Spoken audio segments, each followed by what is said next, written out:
നമ്മുടെ ഹിസ്റ്ററി ക്ലാസ്സിലേക്ക് ഏവർക്കും സ്വാഗതം. ഞാൻ റീജ. നമ്മൾ ഇന്ന് ഡിസ്കസ് ചെയ്യാൻ പോകുന്നത് ഒരു നല്ലൊരു ക്ലാസ് ആണ്, നല്ലൊരു സബ്ജക്റ്റ് ആണ്, നല്ലൊരു ടോപ്പിക് ആണ്, വളരെ ഇൻട്രസ്റ്റിംഗ്. ഇന്നത്തെ ടോപ്പിക് ഇതാണ്, the making of national movement 1870s to 1947.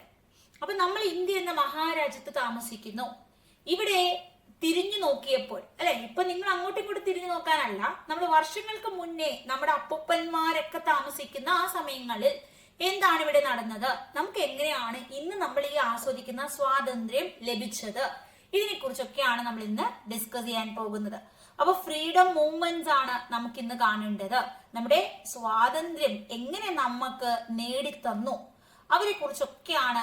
ഇവിടെ നടന്ന കുറെ പ്രസ്ഥാനങ്ങൾ, ഇവിടെ നടന്ന കുറെ പോരാട്ടങ്ങൾ, ഇതിനെ കുറിച്ചൊക്കെ നമ്മൾ അറിയാൻ പോവുകയാണ്. അപ്പൊ ഹിസ്റ്ററി അല്ലെങ്കിൽ ചരിത്രം എന്ന് വെച്ചാൽ നമുക്കറിയാം, പണ്ട് നടന്ന കാര്യങ്ങൾ നമ്മൾ പഠിക്കുകയാണ്. ഇവിടെ എന്ത് നടന്നു, ഇപ്പോ ഒരു കുട്ടി രാമു എന്ന കുട്ടിയുടെ ചരിത്രം എന്ത്, അല്ലെങ്കിൽ ഈ കുട്ടിയുടെ ഹിസ്റ്ററി എന്ത് എന്ന് ചോദിച്ചാൽ, ഇവൻ ജനിച്ചത് 2018 ജനുവരി 17 ഇവൻ ഇന്ന ഹോസ്പിറ്റലിൽ ജനിച്ചു, അച്ഛൻ ഇത്, അമ്മ ഇത്, ഇപ്പൊ എത്രാം ക്ലാസ്സിൽ പഠിക്കുന്നു, ഏത് സ്കൂളാണ്, പണ്ട് ഇവൻ നന്നായി പഠിക്കുമായിരുന്നു, ഈ സബ്ജക്ട് അവന് ഇഷ്ടമായിരുന്നു, ഇങ്ങനെയൊക്കെ നമ്മൾ പറയുന്നത് പോലെ ഇന്ത്യക്ക് ഒരു ചരിത്രമുണ്ട്, സ്വാതന്ത്ര്യം കിട്ടിയതിന് കുറെ കാരണങ്ങളുണ്ട്. ഇതിനെ കുറിച്ചാണ് നമ്മളുടെ ഈ ഒരു ക്ലാസ്. ക്ലിയർ ആണ്? അപ്പൊ നമ്മൾ ഓരോരോ പോയിന്റ് ആയിട്ട് പഠിക്കാൻ പോവുകയാണ്. അപ്പൊ എല്ലാവർക്കും ഇൻട്രസ്റ്റ് ആയിട്ടുള്ള ഒരു ടോപ്പിക്കാണ്. റെഡി അല്ലേ? ആദ്യം നമ്മൾ പൂന സാർവജനിക് സഭയെ കുറിച്ചാണ് പറയുന്നത്. ഒരുപാട് പേര് ഇംഗ്ലീഷും മലയാളവും ഉൾപ്പെടുത്തണം എന്ന് പറഞ്ഞത് കൊണ്ട് തന്നെ കുറെ മലയാള കാര്യങ്ങൾ ഇന്ന് ഇതിനകത്തുണ്ട്. അപ്പോ പൂന സാർവജനിക് സഭ ഇത് സ്ഥാപിച്ചത് MG റാനഡെയാണ്. ഈ ഇരിക്കുന്ന ഇതല്ല, അപ്പൊ MG റാനഡെയാണ് സ്ഥാപിച്ചത് എന്ന് ഓർക്കുക. ബാലഗംഗാധര തിലകാണ് ഈ ഫോട്ടോ. അപ്പോ പൂന സാർവജനിക് സഭ സ്ഥാപിച്ചത് MG റാനഡെ എന്നാണ് സ്ഥാപിച്ചത്. വർഷം ഓർക്കണം, 1870 ഏപ്രിൽ 2. അപ്പൊ പൂന സാർവജനിക് സഭയെ കുറിച്ച് നമ്മൾ കാണുന്നു. ഇത് സ്ഥാപിച്ച വർഷം കാണുന്നു, 1870 ഏപ്രിൽ 2 എന്ന് പഠിച്ചു. ദേശീയ നേതാവ് ഇതിൽ അംഗമായിരുന്നു ബാലഗംഗാധര തിലക്. വളരെ പ്രസിദ്ധനായിട്ടുള്ള ഒരു വ്യക്തിയാണ് ബാലഗംഗാധര തിലക്. ഇനി ഇതിന് ആദ്യമായിട്ടൊരു വനിതാ പ്രസിഡന്റ് ഒക്കെ വന്നു, അത് മീര പവകിയാണ്. അത് നിങ്ങൾ പഠിക്കേണ്ട, ജസ്റ്റ് നിങ്ങൾ ബാലഗംഗാധര തിലകനെ ഓർക്കുക, 1870 ഏപ്രിൽ 2 എന്ന വർഷം ഓർക്കുക, MG റാനഡെ സ്ഥാപിച്ചു എന്ന് ഓർക്കുക. ഇത്രയും മനസ്സിലായോ? 1870 മുതൽ 1947 വരെ ഇന്ത്യയിൽ എന്തൊക്കെ സംഭവിച്ചു എന്നാണ് നമ്മൾ കാണാൻ പോകുന്നത്. ആദ്യം 1870 പൂന സാർവജനിക് സഭയെ കുറിച്ചാണ് പഠിച്ചത്. MG റാനഡെയാണ് സ്ഥാപിച്ചത്. ബാലഗംഗാധര തിലക് ഇതിൽ അംഗമാണ്. 1870 ഏത് മാസമാണ് എന്ന് കൂടി പഠിച്ചു, ഏപ്രിൽ 2 ഇനി പൂന സാർവജനിക് സഭ അല്ലെ. അപ്പൊ ഈ സർവരും എന്നൊക്കെ പറഞ്ഞാൽ എന്താണ്? എല്ലാരും അല്ലെ. സർവരും, സർവ എന്ന് വെച്ചാൽ അർത്ഥം എല്ലാം, ഓൾ എന്നാണ്. ജനിക്, ജനം എന്ന് വെച്ചാൽ ജനങ്ങൾ, ആളുകളല്ലേ. ജനിക് എന്ന് വെച്ചാൽ ഓഫ് ദ പീപ്പിൾ എന്നാണ്. അപ്പൊ സാർവജനിക് എന്ന് പറഞ്ഞാൽ ഓൾ ഓഫ് ദ പീപ്പിൾ, എല്ലാവർക്കും വേണ്ടിയിട്ടുള്ളത് എന്നൊക്കെയാണ് ഇതിന്റെ അർത്ഥം വരുന്നത്. ക്ലിയർ ആണ്? അപ്പൊ ഇവിടെ ഇന്ത്യ എന്ന് പറയുമ്പോൾ നമുക്ക് ഒരു പ്രത്യേക മതത്തിനൊന്നും പ്രാധാന്യം കൊടുക്കാത്ത ഒരു രാജ്യമാണ് ഇന്ത്യ. എല്ലാ മതങ്ങളെയും ഒരുപോലെ കാണുന്ന, എല്ലാവരും സഹോദരങ്ങളെ പോലെ വാഴുന്ന ഒരു രാജ്യമാണ്. ഇനി ഇവിടെ നമുക്ക് പരമാധികാരം ലഭിക്കണം എന്ന ആശയത്തിലാണ് പൂന സാർവജനിക് സഭ സ്ഥാപിക്കുന്നത്. നമ്മുടെ എല്ലാ ജനങ്ങൾക്കും, ഫോർ ഓൾ ദ പീപ്പിൾ, ഈ ഇന്ത്യയിലെ ഓരോ വ്യക്തികൾക്കും വേണ്ടിയിട്ടുള്ളതാണ് ഈ സഭ. നമുക്ക് ഓരോരുത്തർക്കും പരമാധികാരം നേടിയെടുക്കുന്നതിന് വേണ്ടിയിട്ടാണ് പൂന സാർവജനിക് സഭ സ്ഥാപിച്ചത് 1870. അപ്പൊ ബ്രിട്ടീഷുകാര് ഇന്ത്യയെ ഭരിക്കുന്ന ഒരു സമയമാണിത്. ഇത്രയും കാര്യങ്ങൾ പിടികിട്ടിയോ? എല്ലാവർക്കും മനസ്സിലായോ? അപ്പോ പണ്ടെന്ന് വെച്ചാല് ഈ ബ്രിട്ടീഷുകാര് അതുപോലെ യൂറോപ്യൻസ് മൊത്തത്തില് ഇവിടെ കച്ചവടത്തിന് വേണ്ടി വന്നതാണ്. ഇവിടെ കച്ചവടം മാത്രമായിരുന്നു ഇവരുടെ ലക്ഷ്യം. ആദ്യം 1498 വാസ്കോഡ് ഗാമ എന്ന് പറയുന്ന ഒരു യൂറോപ്യനാണ് ഇവിടെ വന്നത്, വാസ്കോഡ് ഗാമ. അപ്പൊ ഇദ്ദേഹം ഇവിടെ വന്നപ്പോ ഇവിടെ കച്ചവടമൊക്കെ ചെയ്ത് കോഴിക്കോട്, കേരളത്തിലാണ് വന്ന് ഇറങ്ങുന്നത്. സാമൂതിരി ആയിരുന്നു അവിടുത്തെ രാജാവ്. അപ്പൊ ഇവിടെ വന്ന് ഇറങ്ങി വാസ്കോഡ ഗാമ വന്നിട്ട് ഇവിടെ കണ്ണൂരിലൊക്കെ പോയാണ് കച്ചവടം ചെയ്തത്. കാര്യം സാമൂതിരി സമ്മതിച്ചില്ല, അവിടെ തർക്കമുണ്ടായി രണ്ടുപേരും തമ്മില്.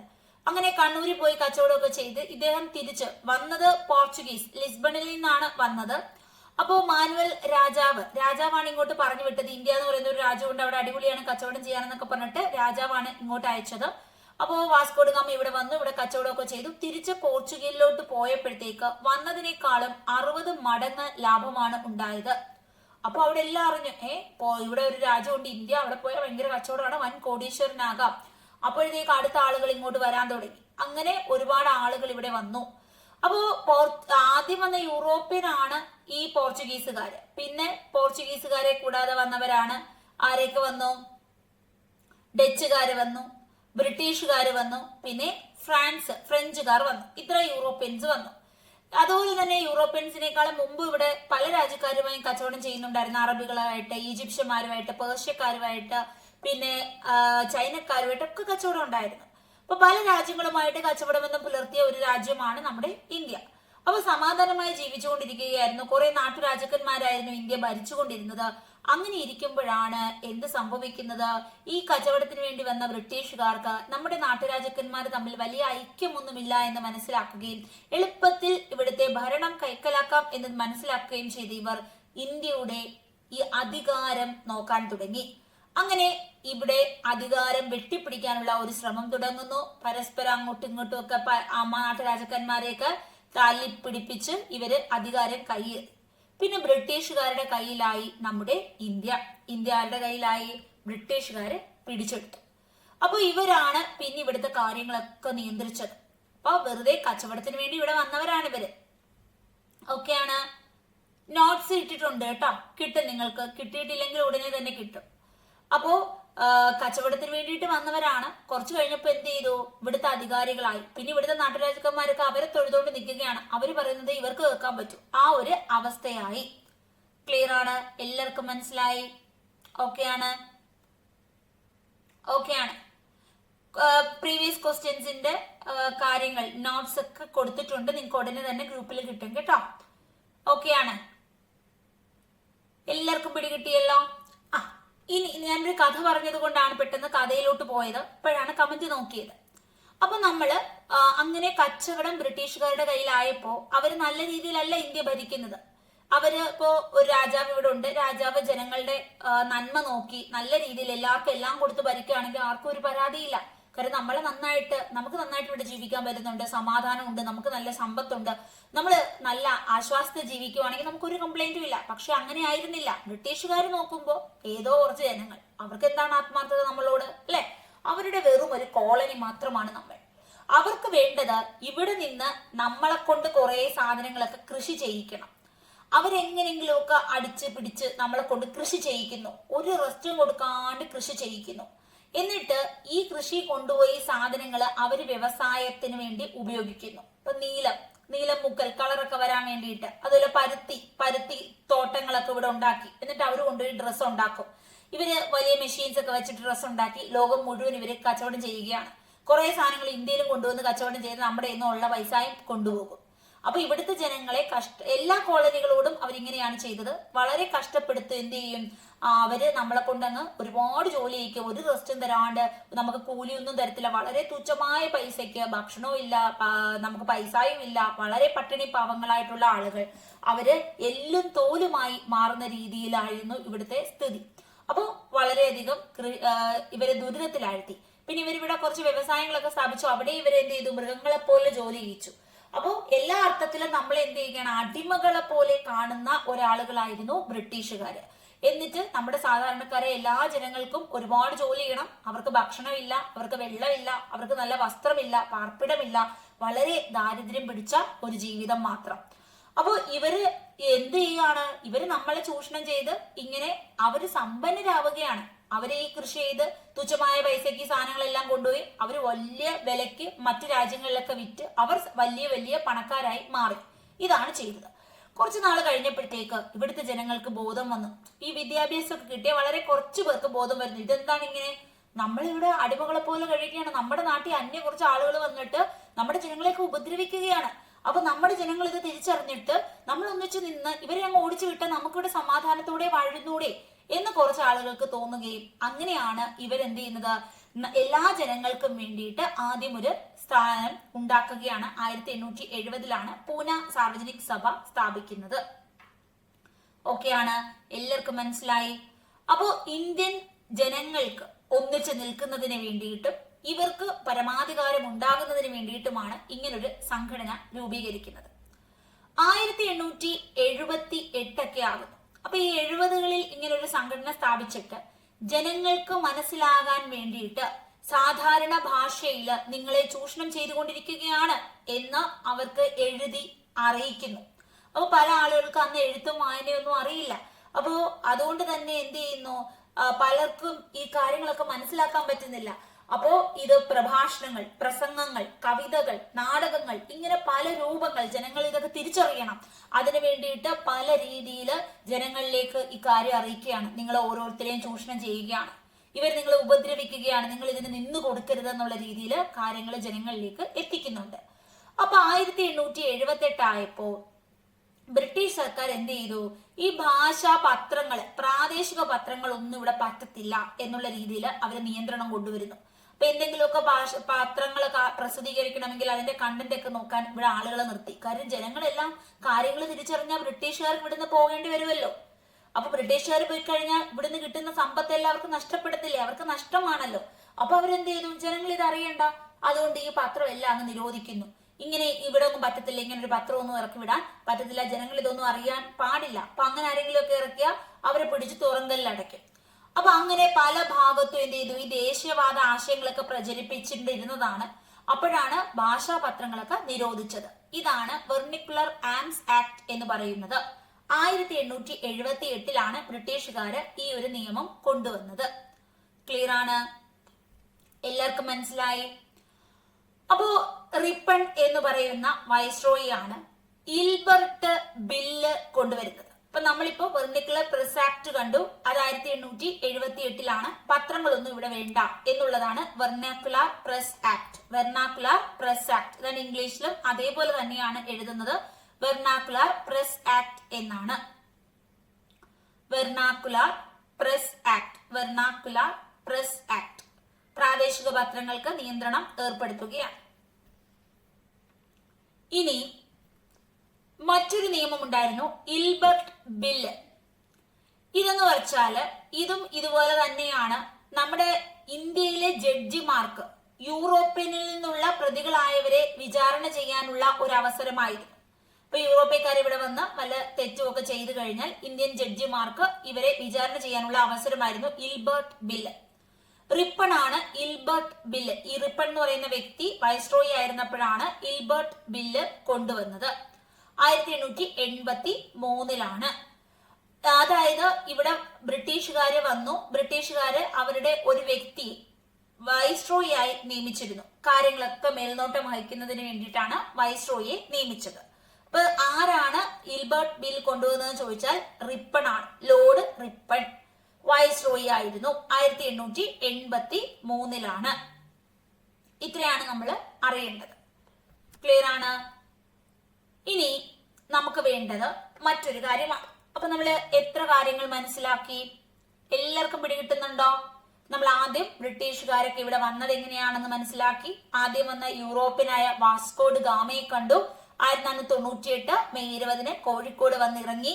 60 മടങ്ങ് ലാഭവുമായിട്ട് അദ്ദേഹം തിരിച്ചെത്തി. അങ്ങനെ ഇവിടെ വന്നാൽ കച്ചവടമൊക്കെ അടിപൊളിയാണ് എന്ന് മനസ്സിലാക്കി ഒരുപാട് പേര് ഇങ്ങോട്ടെത്തി. എന്നിട്ട് എന്ത് ചെയ്യുന്നു, എന്നിട്ട് 1 മണിക്കൂറാണ് ക്ലാസ് ഉള്ളത് കേട്ടോ. അത് കഴിഞ്ഞിട്ട് എന്ത് ചെയ്യുന്നു, ഇവര് പലരും ഇങ്ങോട്ട് വരുന്നു. അങ്ങനെ യൂറോപ്യൻ വന്നു. യൂറോപ്യനിലെ പോർച്ചുഗീസുകാർ ആദ്യം വന്നു, ബ്രിട്ടീഷുകാർ വന്നു, ഡച്ചുകാർ വന്നു, ഫ്രാൻസുകാർ വരുന്നു. ഇതിനു മുമ്പും പല രാജ്യങ്ങളുമായിട്ട് ഇന്ത്യക്ക് കച്ചവടം ഉണ്ടായിരുന്നു. ഇങ്ങനെ ഇവര് വന്ന് ഇവര് കുറച്ചു കഴിഞ്ഞപ്പോഴത്തേക്ക് അധികാരം കൈയടക്കി. പിന്നെ നമ്മളെ അടിമകളെ പോലെ ഭരിക്കാൻ തുടങ്ങി. ഒരുപാട് പ്രശ്നങ്ങൾ ഇന്ത്യൻ ജനത നേരിട്ടു. അപ്പൊ അത് മനസ്സിലാക്കിയ ജനങ്ങൾ, ഇന്ത്യയിലെ കുറച്ച് ജനങ്ങൾ അത് തിരിച്ചറിയുകയും ജനങ്ങളെ എല്ലാം ഇത് മനസ്സിലാക്കുന്നതിന് വേണ്ടി പലതരത്തിലുള്ള ലേഖനങ്ങളൊക്കെ അവർ എഴുതി. 1870 പൂന സാർവജനിക് സഭ സ്ഥാപിച്ചത്. പൂന സാർവജനിക് സഭ സ്ഥാപിച്ചു.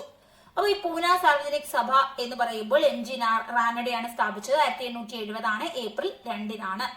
പിന്നീട് അലിഗഡ് നമ്മൾ പിന്നെ പറയുന്നത് പൂന സാർവജനിക് സഭ എന്ന് വെച്ചാൽ അർത്ഥം സർവ all genic of the people, എല്ലാ ജനങ്ങൾക്കും വേണ്ടി പരമാധികാരം നേടിയെടുക്കുന്നതിന് വേണ്ടിയിട്ടാണ്. പിന്നെ ഇവർ 1878 ആയപ്പോൾ ജനങ്ങൾക്ക് കാര്യങ്ങൾ തിരിച്ചറിയുന്നു എന്ന് മനസ്സിലാക്കിയവർ ഈ പ്രാദേശിക ഭാഷയിലൂടെയാണ് കാര്യങ്ങൾ ഇവർക്ക് മനസ്സിലാക്കാൻ പറ്റുന്നത്. അതുകൊണ്ട് ഈ പത്രം അങ്ങ് നിരോധിച്ചു. പ്രാദേശിക ഭാഷാ പത്രങ്ങൾക്ക് നിയന്ത്രണം ഏർപ്പെടുത്തി. വെർണാക്കുലർ പ്രസ് ആക്ട് എന്നാണ് ഇതിനെ പറയുന്നത്. പിന്നീട് ഇതുപോലെ മറ്റൊരു നിയമമുണ്ട്, ഇൽബർട്ട് ബില്ല്. 1883 ഇന്ത്യൻ ജഡ്ജിമാർക്ക് യൂറോപ്യൻ പ്രതികളെ വിചാരണ ചെയ്യാനുള്ള അവസരമായിരുന്നു ഇൽബർട്ട് ബിൽ എന്ന് പറയുന്നത്. എന്നാൽ ഈ ബില്ല് ബ്രിട്ടനിലെ കുടിയേറ്റക്കാർക്കൊക്കെ എന്ത് ചെയ്തു, അത്ര ഇഷ്ടപ്പെട്ടില്ല, അവരൊക്കെ എതിർത്തു. അങ്ങനെ 1883 നിയമം കൊണ്ടുവന്ന് 84 അവര് ഭയങ്കരമായിട്ട് എതിർത്തു. കാര്യം ഞങ്ങളെ ഒന്നും ഇന്ത്യക്കാരെന്ത് ചെയ്യണ്ട, വിചാരണയൊന്നും ചെയ്യണ്ട. അപ്പോ അത് വളരെയധികം പ്രശ്നങ്ങളിലേക്കൊക്കെ പോയി. ഇതാണ് പിന്നീട് INC, ഇന്ത്യൻ നാഷണൽ കോൺഗ്രസ്. ഇന്ന് നിങ്ങൾ കാണുന്ന ഇന്ത്യൻ നാഷണൽ കോൺഗ്രസ് നമ്മുടെ കോൺഗ്രസ് പാർട്ടി രൂപീകരണത്തിലേക്ക് നയിക്കുന്നത്. അപ്പോ നിങ്ങൾക്ക് BJP എന്ന് പറയുന്ന പാർട്ടി അറിയാം, കോൺഗ്രസ് എന്ന പാർട്ടി അറിയാം. ഈ കോൺഗ്രസ് പാർട്ടി രൂപീകരിച്ചത് 1885 ഡിസംബർ 28. ഇത് സമ്മേളനം ബോംബെയിൽ ആണ് നടന്നത്. ആദ്യം വിചാരിച്ചത് പൂനെയിലെ സമ്മേളനം നടത്താമെന്നായിരുന്നു. എന്നാൽ അവിടെ അന്നൊരു രോഗം പൊട്ടിപ്പുറപ്പെട്ടു, പ്ലേഗ് എന്ന രോഗമാണ്.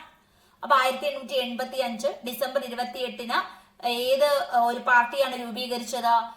INC, ഇന്ത്യൻ നാഷണൽ കോൺഗ്രസ് എന്ന പാർട്ടിയാണ് രൂപീകരിച്ചത്. Indian National Congress. എത്ര അംഗങ്ങൾ പങ്കെടുത്തു? 72 പേരാണ് പങ്കെടുത്തത്. എത്ര അംഗങ്ങൾ? 72 അംഗങ്ങൾ പങ്കെടുത്തു. ഇനി ഇവര് പൂനെയിലാണ് ഇത് നടത്താൻ നിശ്ചയിച്ചത്. പക്ഷെ ഇന്ന് നമ്മൾ കോവിഡ് എന്ന രോഗം അറിയത്തില്ലേ, അതുപോലെ പ്ലേഗ് എല്ലാവർക്കും പടർന്നു പിടിക്കുന്നു, മരിച്ചു വീഴുന്നു, ചികിത്സയില്ല.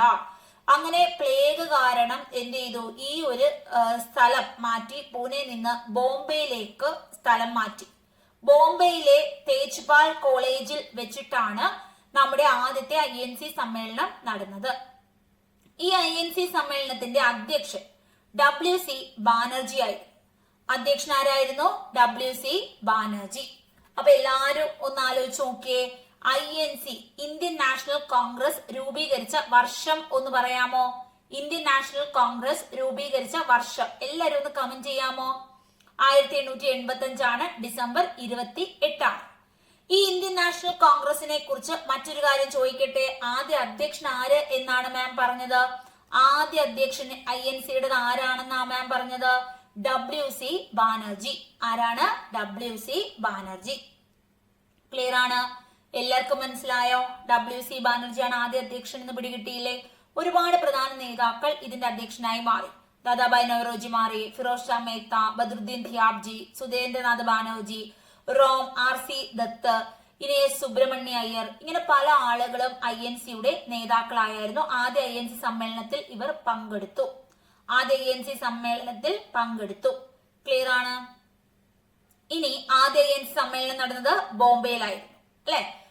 ബോംബെയിലാണ് ആദ്യം നടന്നത്. പിന്നീട് കൽക്കത്തയിൽ നടന്നു. ഇന്ത്യയിലെ പല സ്ഥലങ്ങളിൽ നടന്നു. മദ്രാസ്, നമ്മുടെ തെക്കൻ സംസ്ഥാനമായ മദ്രാസിൽ നടന്നു.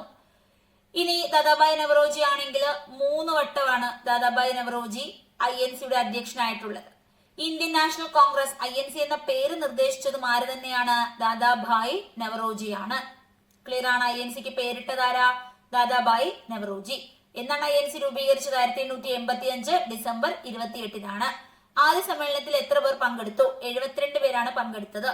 ആദ്യ സമ്മേളനത്തിന്റെ അധ്യക്ഷന്റെ പേരെന്ത്? WC ബാനർജി എന്നാണ്.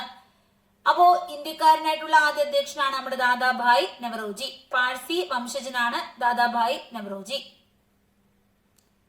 ക്ലിയർ ആണ്? ഇനി നമുക്കറിയേണ്ടത്, നവറോജി എന്ന് പറയുന്നത് ഒരു ബിസിനസ് മാൻ ആണ്.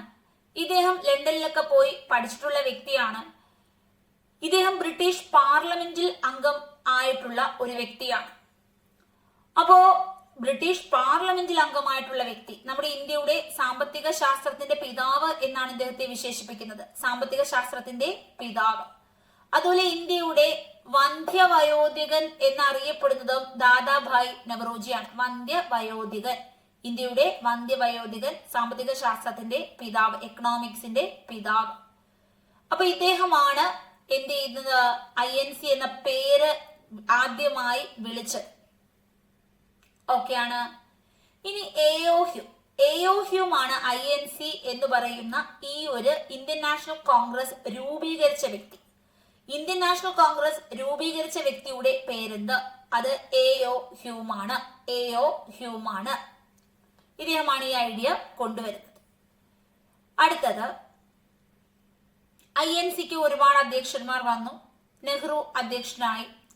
ഗാന്ധിജി ബെൽഗാം സമ്മേളനം 1924 അധ്യക്ഷനായി. അങ്ങനെ ഒരുപാട് അധ്യക്ഷന്മാർ. ഏറ്റവും കൂടുതൽ INC അധ്യക്ഷയായത് ആര് എന്ന് ചോദിച്ചാൽ നമ്മുടെ സോണിയാഗാന്ധിയെ പറയേണ്ടി വരും. കാര്യം സ്വാതന്ത്ര്യത്തിന് ശേഷം ഒരുപാട് നാൾ അധ്യക്ഷയായ വ്യക്തിയാണ് സോണിയാഗാന്ധി. ഇനി നമുക്കറിയേണ്ടത്, വലിയ ഉയർന്ന പോസ്റ്റിലിരിക്കുന്ന ഒരു വ്യക്തിയാണ് കളക്ടർ, അല്ലെ? അപ്പൊ അന്ന് കളക്ടേഴ്സ് ഉണ്ട്. ബ്രിട്ടീഷുകാര് ഇവിടെ ഇന്ത്യ ഭരിക്കുമ്പോഴും ആരുണ്ട്?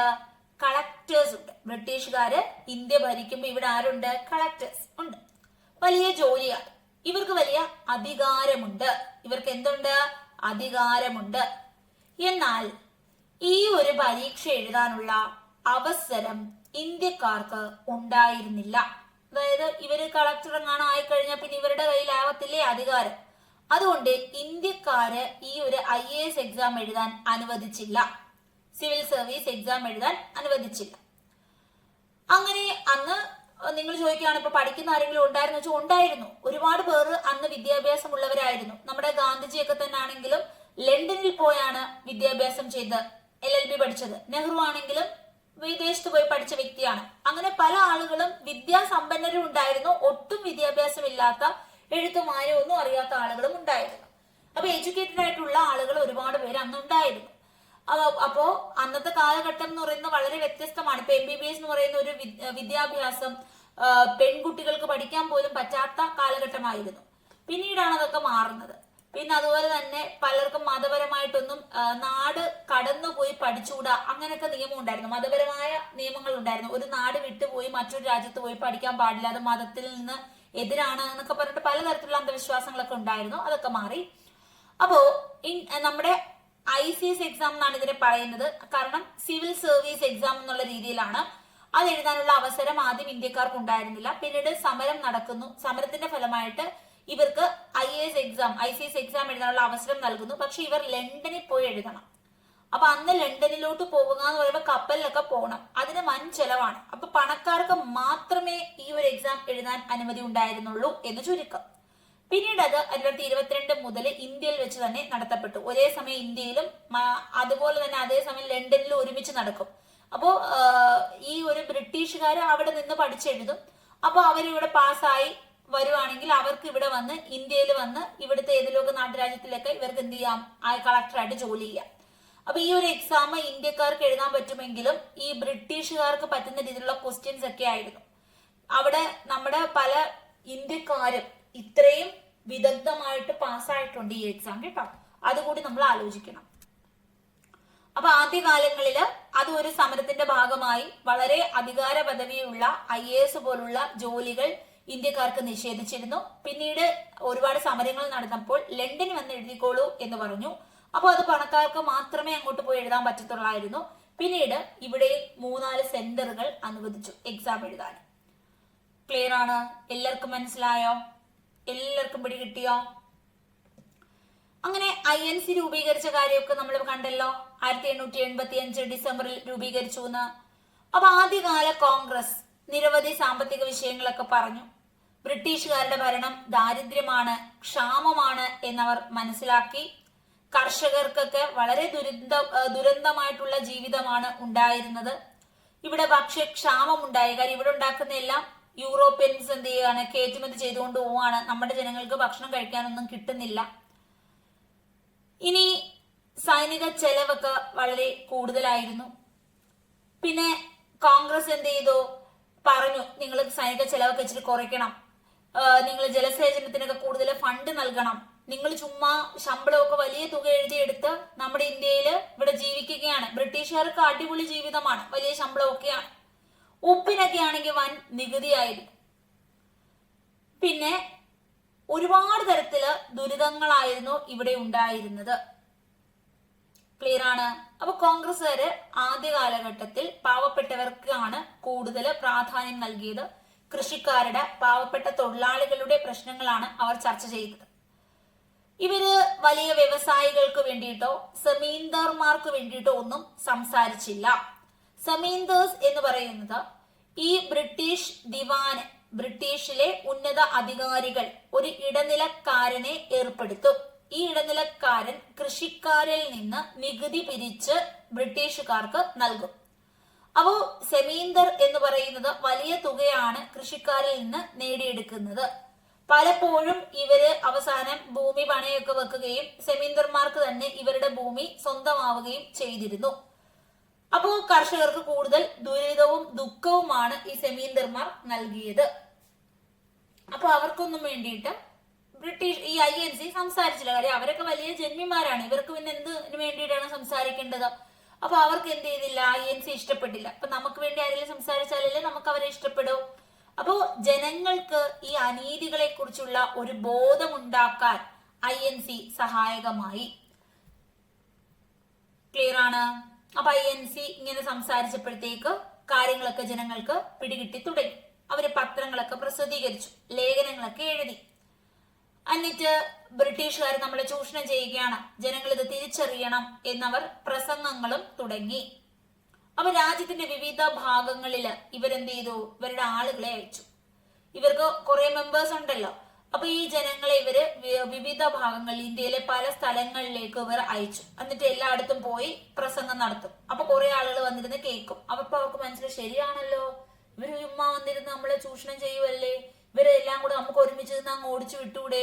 അവര് വളരെ കുറച്ചു പേരേ ഉള്ളൂ ബ്രിട്ടീഷുകാർ, നമ്മുടെ ജനങ്ങളാണെങ്കിൽ ലക്ഷങ്ങൾ ഇവിടെ ഉണ്ട്. അപ്പൊ നമുക്ക് ഇവരെ എളുപ്പത്തിൽ ഇങ്ങനെ ഇറക്കി വിടാവുന്നതല്ലേ ഉള്ളൂ. ഇതൊക്കെ ഇവർ തിരിച്ചറിയാൻ തുടങ്ങി. ക്ലിയർ ആണ്. അങ്ങനെ ജനങ്ങൾക്ക് ദേശീയത, ഇന്ത്യ നമ്മുടെ രാജ്യമാണ് ഇന്ത്യ, ഇവര് വെറും വിദേശികളാണ്, ഇവിടെ വന്ന് നമ്മളെ ഭരിക്കുകയാണ് എന്നൊക്കെയുള്ള തിരിച്ചറിവ് തുടങ്ങി. അപ്പോ എന്നിട്ട് ഇവര് പോയി ഈ INCയിലെ നേതാക്കള് ബ്രിട്ടീഷുകാർക്ക് ലെറ്റർ ഒക്കെ കൊടുത്തു. നിങ്ങൾ ഞങ്ങളെ പീഡിപ്പിക്കുകയാണ്, ഇതൊന്നും പാടില്ല, ജനങ്ങൾക്ക് അവരുടേതായ അവകാശങ്ങളൊക്കെ നൽകണം എന്നൊക്കെ പറഞ്ഞിട്ട് പലതരം ലെറ്ററുകളൊക്കെ കൊടുക്കുന്നുണ്ട്. മറ്റൊരൊന്നും മൈൻഡ് ചെയ്യാറുമില്ല. 1890 ആയപ്പോഴത്തേക്ക് ഇന്ത്യക്കാര് കോൺഗ്രസിന്റെ രാഷ്ട്രീയ ശൈലി ഒന്ന് മാറ്റിപ്പിടിക്കണം എന്നൊക്കെ പറഞ്ഞു. കാര്യം ഇവരെന്ത് ചെയ്യുകയാണ്, പ്രശ്നങ്ങൾക്ക് വേണ്ടി നിവേദനം കൊടുക്കും, ബ്രിട്ടീഷർ അത് വലിച്ചു കീറി ദൂരെ എറിയും. വീണ്ടും ഒരു നിവേദനം കൊടുക്കും, ഇന്ന പ്രശ്നങ്ങളുണ്ട്, വീണ്ടും ബ്രിട്ടീഷർ വലിച്ചെറിയും, ദൂരെ എറിയും. അപ്പോ നോക്കുമ്പോ ഇവര് ജനങ്ങളെയൊക്കെ മനസ്സിലാക്കുന്നുണ്ട്, ഒത്തിരി പ്രശ്നങ്ങളുണ്ട്, ദുരിതങ്ങളുണ്ട്. പലയിടത്ത് പോയി പ്രസംഗിച്ച് ജനങ്ങൾക്കൊക്കെ മനസ്സിലായി.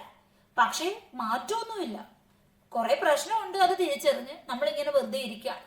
വേണ്ടത് എന്താണ്, ഇവിടെ സമരങ്ങൾ നടക്കണം അല്ലെ, ഇവർക്കെതിരെ പ്രക്ഷോഭങ്ങൾ നടത്തണം.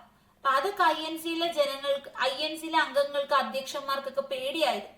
കാര്യം അവർ മിതവാദികളാണ്. ഇവരെന്താണ്, ഇവർ യുദ്ധത്തിനൊക്കെ എതിരാണ്. യുദ്ധം ചെയ്യുമ്പോൾ നമ്മുടെ ജനങ്ങൾ കുറച്ചുപേര് മരിക്കും, അപ്പുറത്തെ ഭാഗത്തും കുറച്ചുപേര് മരിക്കും, കുറെ മുറിവുകൾ ഉണ്ടാവും. അപ്പൊ അങ്ങനത്തെ യുദ്ധങ്ങളെ ഇവർ എതിർത്തു. ഇവർ സമാധാന പ്രിയരാണ്. ഇവര് പോകും, ഇവരിങ്ങനെ പോയി അനുവാദം ചോദിക്കും, നിങ്ങൾ ഇങ്ങനെയൊക്കെ ചെയ്യാതിരിക്കാമോ. അപ്പൊ അവരെന്ത് ചെയ്യും എന്നൊക്കെ പറഞ്ഞിട്ട് പറഞ്ഞു വിടും. ഇതാണ് നടന്നുകൊണ്ടിരിക്കുന്നത്. അപ്പൊ ജനങ്ങൾക്ക് കുറച്ച് പ്രശ്നങ്ങളൊക്കെ ആയി. നമ്മൾ ഒരുമിച്ച് നിൽക്കണം, നമ്മൾ ശക്തമായി ഇതിനെ എതിർക്കണം. എങ്കിലേ നമുക്ക് കരയുന്ന കുഞ്ഞിനെ പാലുള്ളൂ അല്ലെ, എങ്കിൽ മാത്രമേ നമുക്ക് സ്വാതന്ത്ര്യം കിട്ടൂ എന്ന് കുറച്ചു പേർക്കൊക്കെ ചിന്തകൾ തുടങ്ങി. അങ്ങനെ ബംഗാളില്, മഹാരാഷ്ട്രയില്, പഞ്ചാബിലൊക്കെ ബിപിൻ ചന്ദ്രപാൽ, ബാലഗംഗാധര തിലക്, ലാലാ ലജ്പത് റായ്, ഈ നേതാക്കള് കുറച്ചും കൂടെ ശക്തമായി നമ്മൾ പ്രതികരിക്കണം എന്ന് പറഞ്ഞു. അപ്പൊ ബംഗാളിൽ നിന്ന്, മഹാരാഷ്ട്രയിൽ നിന്ന്, പഞ്ചാബിൽ നിന്ന്, ബംഗാളിലുള്ള ബിപിൻ ചന്ദ്രപാൽ, മഹാരാഷ്ട്രയിൽ നിന്ന് ബാലഗംഗാധര തിലക്, പഞ്ചാബിൽ നിന്ന് ലാലാ ലജ്പത് റായ്, ഇങ്ങനത്തെ നേതാക്കൾ വരുന്നു. ഇവർ പറയുന്നു, നമ്മൾ ഇത്തരത്തിലുള്ള ഈ ഒരു സമാധാന ചർച്ചയിലൂടെ നമുക്കാരും സ്വാതന്ത്ര്യം തരാൻ പോകുന്നില്ല, നമ്മൾ കുറച്ചും കൂടെ മാറണം, നമ്മൾ നല്ല സമരങ്ങൾ ചെയ്യണം, ശക്തമായി എതിർക്കണം, അവർക്കെതിരെ പോരാടണം, എങ്കിലൊക്കെ മാത്രമേ നമുക്ക് സ്വാതന്ത്ര്യം കിട്ടാൻ പോകുന്നുള്ളൂ എന്നിവർ പറയുന്നു. ഓക്കെയാണ്. അപ്പൊ മിതവാദികൾ എന്ന് വെച്ചാൽ അവരാരെ ഉപദ്രവിക്കാതെ സമാധാന പ്രിയരാണ്. ഇവിടെ തല്ലേ ഇപ്പുറത്തും കൂടെ കാണിച്ചു കൊടുക്കുന്ന ഗാന്ധിയൻ ചിന്താഗതി. ഗാന്ധിജിയൊന്നും അപ്പൊ എത്തുന്നില്ല. അപ്പൊ ആ ഒരു ചിന്തയാണ് അന്നേ ഉള്ളത്. അപ്പൊ ഇവർക്ക് ഒരു പ്രാർത്ഥനാ രാഷ്ട്രീയം, അതായത് ആത്മാറാം പാണ്ഡുരംഗാണ് ഇതിനു മുമ്പ് 1867 പ്രാർത്ഥനാ സാമ്രാജ്യം തുടങ്ങിയത്. പ്രാർത്ഥന സഭ എന്നൊക്കെ പറയുമ്പോൾ ഇവരെന്താണ്, എല്ലാം ദൈവത്തിലൊക്കെ അർപ്പിച്ച് അങ്ങനെ ജീവിക്കുന്ന ആളുകളാണ്. ആരെയും ഉപദ്രവിക്കത്തില്ല, നല്ലത് ചെയ്യുന്നവർക്ക് നന്മയുണ്ടാകും എന്നുള്ള വിശ്വാസക്കാരാണ്. അപ്പോ അങ്ങനെ അവരെന്ത് ചെയ്യുകയാണ്, അവര് നല്ല ഉദ്ദേശങ്ങള് മാത്രമാണ് സംസാരിക്കുന്നത്. നമ്മൾ നല്ല കാര്യങ്ങൾ ചെയ്ത് നമുക്ക് നല്ലയാകും എന്ന് പറഞ്ഞു. മറ്റൊരു പറഞ്ഞു നമ്മുടെ സ്വന്തം രാജ്യം നമുക്ക് വേണമെങ്കിൽ പോരാടണം. അപ്പൊ മിതവാദി, തീവ്രവാദികൾ എന്ന് രണ്ടായി കോൺഗ്രസ് ഇടയ്ക്ക് പിരിയുന്നുണ്ട്. ഇവർ സമാധാനപ്രിയർ, ഇവര് കുറച്ച് ശക്തരാണ്. തീവ്രവാദികളാണ് ബാലഗംഗാധര തിലക്, ലാല ലജ്പത് റായ്, ബിപിൻ ചന്ദ്രപാൽ. മിതവാദികളാണ് ആദ്യകാല നേതാക്കളായ ദാദാഭായ് നവറോജി, ഫിറോസ് ഷാ, അതുപോലെ അങ്ങനെ ആദ്യകാലത്തെ നേതാക്കളെല്ലാം. ക്ലിയർ ആണ്. ഇനി നിങ്ങൾക്ക് ഈ ഒരു ഡയലോഗ് പഠിക്കണം. ബാലഗംഗാധര തിലക് പറയുന്നു, freedom is my birth right, I shall have it. അതായത് ഈ ഫ്രീഡം, സ്വാതന്ത്ര്യം എന്റെ ബർത്ത് റൈറ്റ് ആണ്, ജന്മ അവകാശമാണ്. And I shall have it, ഞാനത് നേടിയെടുക്കും, എനിക്കത് ലഭിക്കും. സ്വാതന്ത്ര്യം എന്ന് വെച്ചാൽ ഞാൻ ജനിച്ചപ്പോ ഇവിടാണ് വീണത്, ഇതെന്റെ ജന്മ അവകാശമാണ്. ജനിക്കുമ്പോൾ ഒരു കുട്ടി ജനിക്കുന്നെങ്കിൽ അവൻ സ്വാതന്ത്ര്യം നേടണം. അതെന്റെ ജനിച്ചപ്പോൾ ഉള്ള എനിക്ക് കിട്ടിയ ഒരു അവകാശമാണ്, അത് ഞാൻ നേടിയെടുക്കും എന്ന് ബാലഗംഗാധര തിലക് പറഞ്ഞു. ആരാണ് പറഞ്ഞത് എന്ന് ചോദിക്കും. ക്ലിയർ ആണോ? എല്ലാവർക്കും മനസ്സിലായോ? കഴിഞ്ഞ ക്ലാസ്സിന്റെ നോട്ട്സ് ഇടാം കേട്ടോ, കഴിഞ്ഞ ക്ലാസ്സിന്റെ നോട്ട്സ് ഇടാം, ഗ്രൂപ്പിൽ ഇടാം. ദേവിക ക്ലിയർ ആകുന്നുണ്ടോ? ഇത്രയും കാര്യങ്ങൾ എല്ലാവർക്കും പിടികിട്ടിയ കുറെ കഥകൾ പറയാനുണ്ട്. ഓക്കെ. അപ്പോ 1870 എന്തായിരുന്നു സംഭവിച്ചത്? പൂന സാർവജനിക് സഭ. എല്ലാവർക്കും പിടികിട്ടിയോ പൂന സാർവജനിക് സഭ? MG റാനഡെ, ഇവിടെയും ബാലഗംഗാധര തിലകിനെ കണ്ടില്ലേ? ഇനി നമ്മൾ മറ്റൊരു കാര്യം പറഞ്ഞു, ഫോർ ഓൾ ദ പീപ്പിൾ എന്നാണ് പൂന സാർവജനിക് സഭയുടെ അർത്ഥം എന്ന് പറഞ്ഞു. പിന്നീട് നമ്മൾ വെർണാക്കുലർ പ്രസ് ആക്ടിനെ കുറിച്ച് കണ്ടു, 1878. ഇനി നമ്മൾ ഇൽബർട്ട് ബില്ല്, റിപ്പൺ പ്രഭുവിനെ കണ്ടു, 1883 എന്ന വർഷം പഠിച്ചു. അതിനുശേഷം INC രൂപീകരിച്ചതാണ് പഠിച്ചത്. ഇന്ത്യൻ നാഷണൽ കോൺഗ്രസ് എന്നാണ് പൂർണ്ണമായ രൂപം. 1885 ഡിസംബർ 28. ബോംബെയിലായിരുന്നു ആദ്യ സമ്മേളനം. 72 പേർ പങ്കെടുത്തു. ആദ്യ അധ്യക്ഷൻ WC ബാനർജിയാണ്. AO ഹ്യൂമാണ് സ്ഥാപക പ്രസിഡന്റ്. ഇനി ദാദാഭായ് നവറോജിയാണ് INCക്ക് പേര് നിർദ്ദേശിച്ചത്. ഇന്ത്യയുടെ സാമ്പത്തിക ശാസ്ത്ര പിതാവാണ്. വന്ധ്യവയോധികനാണ് ദാദാഭായ് നവറോജി. പിന്നെ നമുക്ക് പഠിക്കേണ്ടത് നമ്മുടെ ഈ IAS പോലുള്ള എക്സാംസ്, അതാണ് വലിയ ജോലി ഇവിടെ ചെയ്തിരുന്ന അധികാരമുള്ള ഒരു ജോലിയായിരുന്നു. അപ്പൊ അതൊന്നും എഴുതാൻ ഇന്ത്യക്കാർക്ക് ആദ്യകാലങ്ങളിൽ അവസരം ഉണ്ടായിരുന്നില്ല. സമരം ചെയ്തതിന്റെ ഫലമായിട്ട് ലണ്ടനിൽ പോയി എഴുതാൻ പറഞ്ഞു. കുറെ പേര് അവിടെ പോയി എഴുതി പാസ്സായവരുണ്ട്. പക്ഷെ അത് പണക്കാർക്ക് വേണ്ടി മാത്രം ഉണ്ടായിരുന്നുള്ളൂ. കാര്യം അവിടെയൊക്കെ പോവുക എന്ന് പറയുന്നത് വലിയ ചെലവായിരുന്നു. പിന്നീട് 1922 ആയപ്പോഴത്തേക്ക് ഇന്ത്യയിൽ എഴുതാൻ 2-3 സ്ഥലങ്ങളൊക്കെ അനുവദിച്ചു. ഇനി ആദ്യകാലത്ത് കോൺഗ്രസ് എന്ന് പറയുന്നത് സ്വീകരിച്ച ഒരു നയം ഒരു സമാധാനത്തിന്റെ നയമാണ്. ഇവർക്ക് മനസ്സിലായി ഇവിടെ ഒരുപാട് പ്രശ്നങ്ങളുണ്ട്, ഇവിടെ ജനങ്ങൾ ദാരിദ്ര്യത്തിലാണ്, ക്ഷാമമുണ്ട്, ഇവിടെ ജനങ്ങൾക്ക് തൊഴിലാളികൾക്കൊക്കെ വളരെയധികം ദുരിതമുണ്ട്. അപ്പൊ കൃഷിക്കാരുടെയും പാവപ്പെട്ട തൊഴിലാളികളുടെയും സാധാരണക്കാരുടെയും പ്രശ്നങ്ങളാണ് കോൺഗ്രസ് മനസ്സിലാക്കുകയും അവർക്ക് വേണ്ടിയിട്ടുള്ള നിലപാടിലാണ് കോൺഗ്രസ് നിന്നത്. അതുകൊണ്ട് തന്നെ സെമീന്ദർമാര്, രാജാക്കന്മാര്, ഭൂ ഉടമകള്, ജന്മിമാരൊക്കെ കോൺഗ്രസിനെ എതിർത്തു. ഇനി ഇവര് ജനങ്ങളിലേക്ക് കാര്യങ്ങൾ അറിയിക്കാൻ ലേഖനങ്ങൾ എഴുതി, പത്രങ്ങൾ എഴുതി, നാടകം, കവിത, കഥ, പ്രസംഗങ്ങൾ നടത്തി. ഇന്ത്യയുടെ വിവിധ ഭാഗങ്ങളിലേക്ക് സഞ്ചരിച്ച് പല പ്രതിനിധികളും ജനങ്ങളെ ഉദ്ബോധിപ്പിച്ചു. അങ്ങനെ ജനങ്ങൾക്ക് ഒരു ബോധവൽക്കരണം ഉണ്ടായ ഞങ്ങൾ അടിമത്തത്തിലാണ് എന്നവർ തിരിച്ചറിയുന്നു. എന്നാൽ ഒരു കൂട്ടം കോൺഗ്രസിലെ ആളുകൾ തീവ്രവാദികളാകുന്നു. അതായത് നമ്മൾ ടെററിസ്റ്റ്, തീവ്രവാദി എന്ന് പറയുമ്പോൾ വലിയ തെറ്റായിട്ടുള്ള ഒരു കാര്യമാണ്. അത് ശരിയാണ്, കാര്യം ഇന്ത്യ എന്ന് പറയുന്ന രാജ്യത്തിനെതിരെ പ്രവർത്തിക്കുന്നവരാണ്. ഈ തീവ്രവാദികൾ എന്ന് പറയുന്ന വലിയ കുറ്റം ചെയ്യുന്ന ആളുകളല്ല. ഇവര് ഇപ്പൊ ആദ്യം നമുക്ക് സ്വാതന്ത്ര്യമില്ല, വെറുതെ വേറൊരു രാജ്യം വന്ന് ഇവിടെ ഇരുന്ന് ഭരിക്കുകയാണ്. അപ്പൊ നമ്മളെ ഉപദ്രവിക്കുമ്പോൾ നമ്മൾ അവരെ ശക്തമായി നേരിടണം, അല്ല ചുമ്മാ കിടന്ന് ഇങ്ങനെ നിവേദനമൊക്കെ കൊടുത്ത കാര്യം നടക്കത്തില്ല എന്ന് പറഞ്ഞ ആളുകളാണ്. അപ്പൊ നമ്മൾ ടെററിസ്റ്റ് പോലുള്ള അത്രയും ഭീകരമായിട്ട് ഈ ഒരു അർത്ഥത്തെ എടുക്കരുത്. അന്ന് സമാധാനപരമായി പോകുന്ന ആളുകളാണ് മിതവാദികൾ, മറ്റവർ തീവ്രവാദികൾ. അവർ പറയുന്നു അടിയും ഇടിയും ഒരു ഗുണ്ടായുസ് കാണിച്ചാൽ നമുക്ക് സ്വാതന്ത്ര്യം കിട്ടും. മിതവാദികൾ പറയുന്നു അതിന്റെ ആവശ്യമില്ല, നമ്മൾ കാര്യങ്ങൾ പറയുന്നു, അവർക്കത് മനസ്സിലാകും, അവരിങ്ങ് തരും സ്വാതന്ത്ര്യം എന്നുള്ളതാണ് മറ്റവരുടെ വിശ്വാസം. അപ്പൊ ബാലഗംഗാധര തിലകിന്റെ സ്റ്റേറ്റ്മെന്റ് പഠിക്കണം. സ്വാതന്ത്ര്യം എന്റെ ജന്മാവകാശമാണ്, എനിക്കത് ലഭിക്കും, അല്ലെങ്കിൽ ഞാനത് നേടിയെടുക്കും എന്ന് പറഞ്ഞത് ബാലഗംഗാധര തിലകാണ്. പഞ്ചാബിലെ വ്യക്തി ആരാണ്? ലാലാ ലജ്പത് റായ്. മഹാരാഷ്ട്ര ബാലഗംഗാധര തിലക്. ബംഗാളിൽ നിന്ന് ബിപിൻ ചന്ദ്രപാൽ. ഇവർ 3 പേരുമാണ് തീവ്രവാദികൾ. ഇത്രയും കാര്യങ്ങൾ മനസ്സിലാകുന്നുണ്ടോ? ഇത്രയും കാര്യങ്ങൾ ക്ലിയർ ആണോ? എല്ലാവർക്കും പിടികിട്ടിയോ? ഇനി നമ്മൾ ബംഗാൾ വിഭജനത്തിലേക്ക് പോവുകയാണ്. അപ്പൊ ജനങ്ങൾക്കൊക്കെ എന്ത് ചെയ്യുന്നു? ഇവിടെ സ്വാതന്ത്ര്യം നേടണം എന്നൊരു ആഗ്രഹം വരുന്നു. 1857 ഒന്നാം സ്വാതന്ത്ര്യ സമരം ഇവിടെ ഉണ്ടാകുന്നുണ്ട്. ഒന്നാം സ്വാതന്ത്ര്യ സമരം. അവിടെ ഇവരെന്ത് ചെയ്യുന്നുണ്ട്? ബ്രിട്ടീഷുകാരെ ഉപദ്രവിക്കുന്നുണ്ട്, ശക്തമായി പോരാടുകയാണ്, ബ്രിട്ടീഷുകാരുടെ നേരെ യുദ്ധം ചെയ്യുകയാണ്. പല രാജാക്കന്മാരും നാട്ടുരാജാക്കന്മാർ അതിൽ പങ്കെടുത്തു. ഝാൻസി രാജാവ്, ലക്നൌവില് ബീഗം ഹസ്രത്ത് മഹൽ എന്ന രാജ്ഞി. ഝാൻസി എന്ന് പറയുന്നത് മണികർണിക എന്ന രാജ്ഞിയാണ്, വനിതയാണ് ഝാൻസി റാണി. അപ്പൊ ഝാൻസി എന്ന് പറയുന്ന സ്ഥലത്താണ് ഝാൻസി റാണി ഈ ഒരു മണികർണിക എന്നാണ് യഥാർത്ഥ പേര്. അപ്പൊ ഈ ഒരു വിപ്ലവം നയിച്ചത്. ഝാൻസി റാണിയൊക്കെ വധിച്ചു.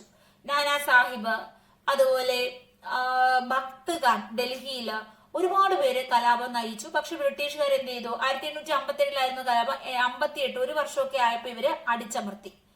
അപ്പോ ഇവിടെ ഒരു കലാപമൊക്കെ ഉണ്ടായി എന്നുള്ളത് മനസ്സിലാക്കുക. ഒന്നാം സ്വാതന്ത്ര്യ സമരം 1857 58 ആയപ്പോഴത്തേക്ക് ബ്രിട്ടീഷുകാരെ അടിച്ചമർത്തി. അപ്പൊ ഇവർക്ക് മനസ്സിലായി നമ്മുടെ ഇന്ത്യക്കാര് നല്ല യൂണിറ്റിയിൽ പോകുന്നു, ഐക്യത്തിൽ പോകുന്നു, പല ജാതിക്കാരാണ്, പക്ഷെ ഒന്നായി ജീവിക്കുന്നു. എന്നാൽ ഇവരെ തമ്മിൽ തെറ്റിക്കണം. അപ്പൊ മുസ്ലിങ്ങൾ, ഹിന്ദുക്കൾ, ക്രിസ്ത്യൻസ് ഇങ്ങനെ തെറ്റിക്കാം എന്ന് മനസ്സിലാക്കിയ അവർ ബംഗാൾ വിഭജനം കൊണ്ടുവന്നു. അപ്പോ അതായത് മുസ്ലിങ്ങൾ കൂടുതലുള്ള ആളുകൾ ഒരു ഭാഗം, ഹിന്ദുസ് മറ്റു ജാതിക്കാർ ഒരു ഭാഗം, അങ്ങനെ രണ്ടാക്കാൻ ഇവർ ശ്രമിച്ചു. അപ്പൊ ഒരേ മനസ്സുള്ള ആളുകളാണ് ഇന്ത്യക്കാർ. അപ്പൊ അവര് ഇതിനെ ശക്തമായി എതിർത്തു. ബംഗാൾ വിഭജനം പറ്റത്തില്ല എന്നിവർ പറയുന്നു. വളരെ ശക്തമായിട്ടാണ് ഇവർ ബംഗാൾ വിഭജനത്തിന് എതിരെ പോരാടുന്നത്. ക്ലിയർ ആണ്? 1905 ബംഗാൾ വിഭജനം. 1905 ജൂലൈ 20 ഭിന്നിപ്പിച്ചു ഭരിക്കാം എന്നതായിരുന്നു ഇവരുടെ ഐഡിയ. ഈ വിഭജനം നടത്തിയ വ്യക്തി കഴ്സൺ പ്രഭുവാണ്. കഴ്സൺ പ്രഭു.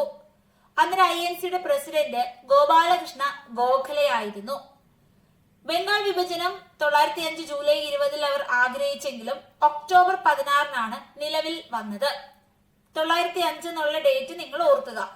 1905 കഴ്സൺ പ്രഭു ഓർക്കുക, വേറൊന്നും ഓർക്കണ്ട. ഇനി കഥ പോലെ പറയുകയാണ്. അപ്പോ ഈ ഒക്ടോബർ 16 നമ്മുടെ ടാഗോർ ഇല്ലേ, ജനഗണമന, ഇന്ത്യയുടെ ദേശീയ ഗാനം നിങ്ങൾക്കറിയില്ലേ? ആ ടാഗോർ, എഴുതിയ ടാഗോർ ജനങ്ങളുടെ അടുത്ത് പറഞ്ഞു രാഖി ബന്ധൻ ദിനമായി ആചരിക്കാം. നമ്മൾ രാഖി ഘട്ടത്തിലെ സഹോദരങ്ങൾ എന്നുള്ള ആ ദിനമായി ആചരിക്കാം എന്നാണ് ടാഗോർ പറഞ്ഞത്. ഇനി നമ്മുടെ ഗാന്ധിജിയോ? ഗാന്ധിജി എന്ത് ചെയ്യുന്നു? അപ്പോ 1905 പിന്നീടാണ് നമ്മുടെ ഗാന്ധിജിയുടെ ഉദയമൊക്കെ വരുന്നത്. ഗാന്ധിജിയുടെ ഉദയം വരണമെങ്കിൽ 1919 ഒക്കെ ആകണം കേട്ടോ. ഇപ്പൊ 1905 ആയിട്ടേ ഉള്ളൂ. അപ്പൊ ഇപ്പൊ ടാഗോർ ആണ് പറഞ്ഞത് എന്ത്? നമുക്ക് സഹോദരങ്ങളാണ്, നമ്മള് ഒരേ നദിയിൽ ജനിച്ചവരാണ്, ഈ ഗംഗായുടെ തീരത്ത്. അപ്പോ നമുക്ക് ഒരേ മണ്ണിൽ നിന്ന് വളരുന്ന കൃഷി ഉൽപ്പന്നങ്ങൾ തിന്ന് ജീവിക്കുന്നവരാണ്, ഒരേ സ്ഥലത്തെ ശ്വാസം ശ്വസിച്ച് ജീവിക്കുന്നവരാണ്. നമ്മൾ സഹോദരങ്ങളാണ്. ഇന്ത്യ എന്ന ഭാരത എന്ന അമ്മയുടെ മക്കളാണ് നമ്മളെ നമ്മളെ ഭിന്നിപ്പിക്കാൻ ഈ ബ്രിട്ടീഷുകാർ ശ്രമിക്കുകയാണ്. പക്ഷെ നമ്മള് എന്നും ഒന്നാണ് എന്ന് ടാഗോർ പറയുന്നു. ഇനി അങ്ങനെയാണ് സഹോദര ദിനം, രാഖി ബന്ധൻ ദിനമായിട്ട് ഒക്ടോബർ 16 അദ്ദേഹം ആചരിക്കുന്നത്. ഇതാണ് ബംഗാൾ വിഭജനം. ജനങ്ങളെല്ലാം ശക്തമായി ഇതിനെ എതിർത്തു. അപ്പോ സ്വദേശി പ്രസ്ഥാനം രൂപീകരിച്ചു. അതായത് അവർ പറഞ്ഞു വിദേശ വസ്തുക്കൾ മുഴുവൻ നമുക്ക് ബഹിഷ്കരിക്കണം, നമ്മൾ ഇനി സ്വദേശ വസ്തുക്കൾ മാത്രമേ ഉപയോഗിക്കാവൂ. സ്വദേശി പ്രസ്ഥാനം വരുന്നപ്പോൾ സ്വദേശ വസ്തുക്കൾ ഉപയോഗിക്കാൻ ഇവിടെ എന്തെങ്കിലും വേണ്ടേ? അങ്ങനെ അവരെന്ത് ചെയ്തു? ഇവിടെ മരുന്നുകളൊക്കെ ഉപയോഗിക്കാൻ വേണ്ടി ബംഗാൾ കെമിക്കൽ ആൻഡ് ഫാർമസ്യൂട്ടിക്കൽ സ്ഥാപിച്ചു. അപ്പൊ ഇവിടെ വലിയ വ്യവസായങ്ങളൊന്നും ഇല്ലെന്നരം എല്ലാം ബ്രിട്ടീഷുകാരുടെ സാധനങ്ങളേ ഉള്ളൂ. അപ്പൊ നമ്മൾ ഇനി ഉപയോഗിക്കത്തില്ലെന്ന് പറഞ്ഞാൽ നമുക്ക് ഉപയോഗിക്കാൻ വല്ലതും വേണ്ടായോ? ഇവിടെ നമുക്ക് ഡ്രസ്സ് വല്ലതും വേണ്ടായോ? അങ്ങനെയാണ് നൂല് നൂറ്റ് നമ്മൾ തന്നെ സ്വന്തമായി ഡ്രസ്സ് ഉണ്ടാക്കുന്നത്. പണ്ട് മുതൽ ഇവിടെ ഉണ്ടായിരുന്നു കൈത്തറി. അപ്പോൾ നമ്മൾ ഇനി നമ്മുടെ വസ്ത്രം ഉപയോഗിക്കൂ, നമ്മൾ നമ്മുടെ വേസ്റ്റ് ഉപയോഗിക്കൂ, നമ്മുടെ സാധനങ്ങളെല്ലാം ഉപയോഗിക്കൂ, വിദേശികളുടെ ഒന്നും നമുക്ക് വേണ്ട, എല്ലാം കൊണ്ടുപോയി കത്തിക്കുകയാണ്. അപ്പൊ നമ്മുടെ കയ്യിൽ നിന്ന് 1 രൂപ പോലും വിദേശികൾക്ക് ഇനി കിട്ടരുത്. അങ്ങനെ PC റോയിയൊക്കെയാണ് അന്ന് ഇങ്ങനെ ഫാർമസ്യൂട്ടിക്കലൊക്കെ സ്ഥാപിച്ചത്. അങ്ങനെ ജനങ്ങളുടെ ശക്തമായ പ്രതിഷേധം കാരണം 905 ഈ ബംഗാൾ വിഭജനം 911 നിർത്തലാക്കി. 11 ആയപ്പോ ബംഗാൾ വിഭജനം പിൻവലിച്ചു. എന്തുകൊണ്ട്? സ്വദേശി പ്രസ്ഥാനമുള്ളത് കൊണ്ടാണിത് പിൻവലിച്ചത്. INC ആണ് സ്വദേശി പ്രസ്ഥാനം രൂപീകരിച്ചത്. INC ആണ് സ്വദേശി പ്രസ്ഥാനം രൂപീകരിച്ചത് എന്ന് ഓർക്കുക. ഇത്രയും കാര്യങ്ങൾ പിടികിട്ടിയോ? എല്ലാവർക്കും മനസ്സിലായോ? അപ്പൊ ഞാൻ ഓരോ കാര്യങ്ങൾ ചോദിക്കും. ഓക്കെ, അപ്പൊ എല്ലാരും കമന്റ് ചെയ്യണം. Head of the day is your name and password is your name and the password is not working and password is not working. എനിക്ക് മനസ്സിലായില്ല ലേഖ, പാസ്വേഡ് വർക്ക് ചെയ്യുന്നില്ലെങ്കിൽ ഓഫീസുമായി ബന്ധപ്പെട്ട് സംസാരിക്കണം കേട്ടോ. എനിക്ക് അതിനെ കുറിച്ച് അറിയില്ല. ഓക്കെ, നോട്ട് അയക്കാം. നോട്ടിന്റെ കാര്യങ്ങളെല്ലാം അയച്ചു തരാം. അപ്പോ നമുക്ക് ഇനി പറയാനുള്ളത്, ഇന്ന് പറഞ്ഞ കാര്യങ്ങളൊന്ന് പറഞ്ഞിട്ട് ബാക്കി പറയാം. എന്നാണ് INC രൂപീകരിച്ച വർഷം? രൂപീകരിച്ച വർഷം എല്ലാവരും ഒന്ന് പറഞ്ഞേ. സ്വാതന്ത്ര്യം എന്റെ ജന്മാവകാശമാണ്, ഞാനത് നേടും എന്ന് പറഞ്ഞ വ്യക്തി ആരാണ്? സ്വാതന്ത്ര്യം എന്റെ ജന്മാവകാശമാണ്, അത് ഞാൻ നേടിയിരിക്കും എന്ന് പറഞ്ഞ വ്യക്തിയുടെ പേരെന്ത്? മറ്റൊരു ക്വസ്റ്റ്യൻ, ഏത് വർഷമാണ് പൂന സാർവജനിക് സഭ സ്ഥാപിച്ചത്? പൂന സാർവജനിക് സഭ സ്ഥാപിച്ചത് റാനഡെയാണ് സ്ഥാപിച്ചത്. ഇനി അടുത്ത ചോദ്യം, INCയുടെ ആദ്യ സമ്മേളനത്തിൽ എത്ര പേർ പങ്കെടുത്തു?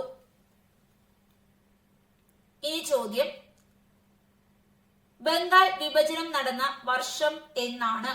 ബംഗാൾ വിഭജനം നടന്ന വർഷം. അപ്പൊ INC 1885 ഡിസംബർ 28 സ്വാതന്ത്ര്യ ജന്മാവകാശമാണ്, ഞാൻ നേടിയെടുക്കും എന്ന് പറഞ്ഞത് ബാലഗംഗാധര തിലകനാണ്. പൂന സാർവജനിക് സഭ സ്ഥാപിച്ചത് 1870കളിലാണ് എന്ന് ഓർക്കുക. INC എത്ര പേർ? 72 പേർ പങ്കെടുത്തു. ബംഗാൾ വിഭജിച്ചത് 1905 911 പിൻവലിച്ചു. സ്വദേശി പ്രസ്ഥാനം ഇതുമായി ബന്ധപ്പെട്ട് രൂപീകരിച്ചു. ഇത്ര എല്ലാവർക്കും മനസ്സിലായോ? ഡൗട്ട് ഉണ്ടോ? ക്ലിയർ ആണോ? ഇത്രയും കാര്യങ്ങൾ എല്ലാവർക്കും പിടികിട്ടിയോ? ഓക്കെ ആണ്. MG Ranade 1870 April 2. പിന്നെ നമ്മൾ പൂന സാർവജനിക് സഭയെ കുറിച്ച്, അതിന്റെ അർത്ഥത്തെ കുറിച്ച്, എന്തിനു രൂപീകരിച്ചു പറഞ്ഞു, vernacular press act, Gilbert bill, INC രൂപീകരിച്ച കാര്യങ്ങൾ പറഞ്ഞു, ICS എക്സാമിനെ കുറിച്ച് പറഞ്ഞു. എന്താണ് ഈ പബ്ലിസിസ്റ്റ് എന്ന് പറയുന്നത്? അതായത് ഒരാള് തന്റെ ഐഡിയ, തന്റെ വിവരം, തനിക്കറിയാവുന്ന കാര്യങ്ങൾ എഴുതിയോ അല്ലെങ്കിൽ മീറ്റിംഗിലൂടെ സംസാരിച്ചോ ഒക്കെ ജനങ്ങളെ അറിയിക്കുകയാണ്. പബ്ലിക്കായിട്ട് ജനങ്ങളെ അറിയിക്കുന്നതിനെയാണ് പബ്ലിസിസ്റ്റ് എന്ന് പറയുന്നത്.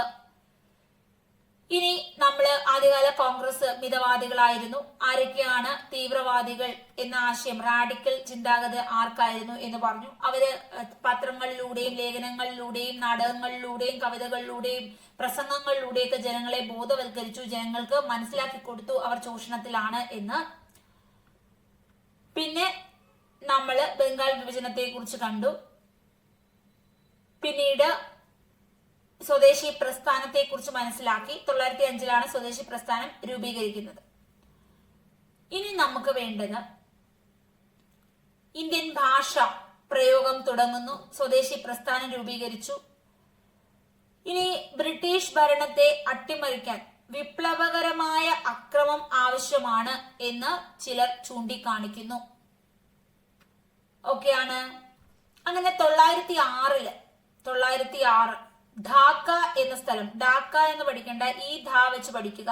ധാക്ക എന്ന സ്ഥലത്ത് ഓൾ ഇന്ത്യ മുസ്ലിം ലീഗ് രൂപീകരിച്ചു. അപ്പൊ എന്നാണ് ഓൾ ഇന്ത്യ മുസ്ലിം ലീഗ് രൂപീകരിച്ചത്? 1906 ഏത് സ്ഥലത്താണ്? ധാക്ക എന്ന സ്ഥലത്താണ്. 909 ആയപ്പോൾ മുസ്ലിങ്ങൾക്ക് പ്രത്യേക നിയോജക മണ്ഡലങ്ങൾ വേണമെന്ന് ഇവർ ആഗ്രഹിച്ചു. 909 മിന്റോ മോർലി ഭരണപരിഷ്കാരം മുസ്ലിങ്ങൾക്ക് പ്രത്യേക ഒരു ഭരണ പരിഷ്കാരമൊക്കെ കൊടുത്തു. പിന്നീട് അത് വേണ്ടെന്ന് വെക്കുകയായിരുന്നു. കാര്യം ഇങ്ങനെ ഒരു സമൂഹത്തെ അല്ലെങ്കിൽ ഒരു ജാതിയെ പ്രത്യേകമാക്കി കഴിഞ്ഞാൽ അവര് സമൂഹത്തിൽ ഒറ്റപ്പെട്ടു പോകും. പിന്നീട് ഒരു ഭിന്നത ഉണ്ടാകും എന്ന് മനസ്സിലാക്കിയാണ് അത് മാറുന്നത്. ബ്രിട്ടീഷുകാർ എപ്പോഴും ശ്രമിച്ചത് തമ്മിൽ ഒരു ജാതിയടിയെങ്കിലും ഉണ്ടാക്കി ജനങ്ങളെ മാറ്റി നിർത്തണം. കാര്യം ഇവിടെ ഇപ്പോ ലക്ഷക്കണക്കിന് ഇന്ത്യക്കാർ ഉണ്ടായിരുന്നു ആ സമയത്ത്. അന്നത്തെ കാലഘട്ടത്തിലാണ് പറയുന്നത്. ഇപ്പൊ കോടികളാണ്, 147 കോടിയാണ് ഇന്ത്യൻ ജനത. അപ്പൊ അന്ന് ലക്ഷക്കണക്കിന് ഇന്ത്യൻ ജനതയുണ്ട്. ബ്രിട്ടീഷുകാരെ എണ്ണിയെടുത്താൽ ഒരു 5000 അല്ലെങ്കിൽ 6000 അത്രയൊക്കെ ഉള്ളു. ചിലപ്പോൾ വേണമെങ്കിൽ ഒരു 20,000 ആയിക്കോട്ടെ. എന്നാൽ ഇവിടെ ഇപ്പോൾ ഒരു 50 ലക്ഷം ജനങ്ങൾ ഉണ്ടായിരുന്നു, 20,000 ആളുകളുമുണ്ട്. ഈ 50 ലക്ഷം ജനങ്ങൾ അങ്ങ് ഒന്നിക്കുകയാണ്. ഒരുമിച്ച് ബ്രിട്ടീഷുകാർക്കെതിരെ ചീറിപ്പാഞ്ഞു വന്ന ബ്രിട്ടീഷുകാർക്ക് എന്തെങ്കിലും ചെയ്യാൻ പറ്റുമോ? അവരുടെ ഈ തോക്കുണ്ട്, എന്തുണ്ടെന്ന് പറഞ്ഞാലും ഇവരെ എത്ര പേരെ കൊല്ലാൻ പറ്റും? ഇത്രയും ജനങ്ങളും കൂടെ ഒരുമിച്ച് നിന്ന് ബ്രിട്ടീഷുകാർക്കെതിരെ പോരാടി കഴിഞ്ഞാൽ ഇവർക്ക് ഇവിടുന്ന് ഇറങ്ങി ഓടേണ്ടി വരും അല്ലെ. പിന്നെ വേണമെങ്കിൽ ഇവിടുത്തെ ആളുകൾ രോഷം കൊണ്ട് വേണമെങ്കിൽ ലണ്ടനിൽ പോയി ബാക്കിയുള്ളവരെയും കൂടെ കൊല്ലാം. അപ്പോൾ ഇവർ ഒന്നിച്ചു നിന്ന് കഴിഞ്ഞാൽ, ഇത്രയും ജനങ്ങൾ ഒന്നിച്ചു നിന്ന് കഴിഞ്ഞാൽ ഭയങ്കര പ്രശ്നമാണ് ബ്രിട്ടീഷുകാർക്ക്. അവർക്ക് ഇവിടെ ഭരിക്കാൻ പറ്റത്തില്ല, അവരുടെ അധികാരം പോവും, അവരുടെ കച്ചവടം പോവും, എല്ലാം കൊണ്ടും പ്രശ്നമാണ്. അപ്പൊ ഇവരെ എങ്ങനെയെങ്കിലുമൊക്കെ അടിയിട്ട് ഇറക്കി വിടണം എന്ന് മനസ്സിലാക്കി ഇവർ ജാതി സ്പിരിറ്റ് ഇങ്ങോട്ട് കൊണ്ടുവന്ന് വെച്ചു. മുസ്ലിങ്ങൾ, ഹിന്ദുക്കൾ, നിങ്ങളൊക്കെ ശത്രുക്കളാ, നിങ്ങളൊന്നും ശരിയല്ല, അങ്ങോട്ടും ഇങ്ങോട്ടും ഒക്കെ ആ ഒരു രീതിയിൽ കൊണ്ട് ജനങ്ങളിലേക്ക് ഇട്ടുകൊടുക്കുകയാണ് ചെയ്തത്. ഒരു ജാതി തിരിവാണ് ഇട്ടുകൊടുത്തത്. അപ്പൊ അങ്ങനെയാണ് കുറച്ച് ആളുകൾ പരസ്പരം ഒരു അടിയായി അങ്ങോട്ടും ഇങ്ങോട്ടും. അങ്ങനെ അവർക്ക് അതിന്റെ പേരിൽ ഇവിടെ കുറെ വർഷം കൂടെ പിടിച്ചു നിൽക്കാൻ പറ്റുകയാണ് ഉണ്ടായത്. ക്ലിയർ ആണോ? ഇന്നും നമ്മുടെ രാഷ്ട്രീയക്കാരൊക്കെ ഇതൊക്കെ തന്നെയാണ് ചെയ്യുന്നത്. കുറച്ച് ജാതി വേർതിരിവൊക്കെ ഇട്ടുകൊടുത്ത് അവരവരുടെ ഭരണവുമായി മുന്നോട്ട് പോകും. അപ്പോ ഇത്രയും കാര്യങ്ങൾ മനസ്സിലാകുന്നുണ്ടോ? അപ്പൊ രാഷ്ട്രീയക്കാരെ സ്വന്തം മതവിഭാഗങ്ങൾക്ക് ആനുകൂല്യങ്ങൾ വിതരണം ചെയ്തുകൊണ്ട് അവരോടൊപ്പം നിർത്താൻ ഇങ്ങനെ ആഗ്രഹിക്കും. 907 ഒക്കെ ആയപ്പം കോൺഗ്രസ് ഒന്ന് പിളർന്നു. അപ്പൊ ആദ്യം INC രൂപീകരിച്ചു. INC രൂപീകരിച്ചിട്ട് സൂററ്റ് സമ്മേളനത്തിലാണ് ഇവർ തമ്മിൽ തെറ്റുന്നത്. അതായത് മിതവാദികൾ, തീവ്രവാദികൾ എന്ന് രണ്ടായി കോൺഗ്രസ് പിരിയുന്നു. ഇപ്പൊ കോൺഗ്രസിൽ കുറച്ചാളുകൾ സമാധാന പ്രിയരാണ്, കുറച്ചാളുകൾ പറയുന്നു എങ്ങനെയെങ്കിലും അടിയുണ്ടാക്കി നമുക്ക് സ്വാതന്ത്ര്യം നേടിയെടുക്കാം, നമ്മൾ ഇത്രയും ജനങ്ങളുണ്ട്, അവരെ പെട്ടെന്ന് നമുക്ക് തോപ്പിച്ചു വിടാം. സൂററ്റ് പിളർപ്പ് 907 1885 INC രൂപീകരിച്ചത്. 907 ആയപ്പോഴാണ് സൂററ്റ് പിളർപ്പ് ഉണ്ടായത്. ആ സമയത്ത് ആരായിരുന്നു പ്രസിഡന്റ്? റാഷ് ബിഹാരി ഘോഷ് എന്ന വ്യക്തിയായിരുന്നു പ്രസിഡന്റ്. റാഷ് ബിഹാരി ഘോഷ്. അപ്പോ നമ്മുടെ ഈ സൂററ്റ് പിളർപ്പിനെ ചരിത്രത്തിലെ ഏറ്റവും ദുഃഖകരമായ സംഭവം എന്നാണ് ചരിത്രകാരന്മാരൊക്കെ പറയുന്നത്. ഇനി മിതവാദികളെ നയിച്ച വ്യക്തി ഗോപാലകൃഷ്ണ ഗോഖലെയാണ്. തീവ്രവാദികളെ നയിച്ച വ്യക്തി ബാലഗംഗാധര തിലകാണ്. ആരാണ് മിതവാദികളെ നയിച്ചത്? ഗോപാലകൃഷ്ണ ഗോഖലെ. ആരാണ് തീവ്രവാദികളെ നയിച്ചത്? ബാലഗംഗാധര തിലക്. ക്ലിയർ ആണ്? തീവ്രവാദികളാണെങ്കിൽ ഞങ്ങൾക്ക് സ്വന്തമായിട്ടുള്ള രാജ്യം വേണം, സ്വരാജ്യം വേണം, വിദേശ വസ്തുക്കൾ ബഹിഷ്കരിക്കണം, ഇങ്ങനെയൊക്കെ പറഞ്ഞു. മിതവാദികൾ അതൊന്നും അംഗീകരിക്കുന്നില്ല. മിതവാദികൾ അങ്ങോട്ട് നോട്ടീസ് അയക്കും, ഞങ്ങൾക്ക് രാജ്യം തരുമോ, നിങ്ങൾ വിട്ടു പോകുമോ. അപ്പോ ബ്രിട്ടീഷുകാർ തിരിച്ചയക്കും, താല്പര്യമില്ല, അല്ലെങ്കിൽ അവർ മൈൻഡ് ചെയ്യാണ്ടിരിക്കും. ഇവർ വീണ്ടും വീണ്ടും നിവേദനങ്ങൾ സമർപ്പിക്കുക, ഇതാണ് ഇവരുടെ പരിപാടി. അങ്ങനെയാണ് ഇവർ തമ്മിൽ അടിയാകുന്നത്. ഏത് വർഷമാണ് അടിയിട്ടത്? 907 സൂററ്റ് പിളർപ്പിലാണ് അടിയിട്ടത്. 916 ആയപ്പോഴത്തേക്ക് ഇവര് ഒന്നിക്കുന്നുണ്ട്. മിതവാദികൾ, തീവ്രവാദികൾ വീണ്ടും ഒന്നിച്ചത് ലക്നൗ എന്ന് പറയുന്ന ഉത്തർപ്രദേശിലെ സമ്മേളനത്തിൽ ഇവർ വീണ്ടും ഒന്നിച്ചു. ക്ലിയർ ആണ്? ഇത്രയും കാര്യങ്ങൾ മനസ്സിലായോ? ഓക്കെ ആണോ? എല്ലാവർക്കും പിടികിട്ടിയോ? അപ്പൊ 1870 85 ക്ലിയർ ആണ്?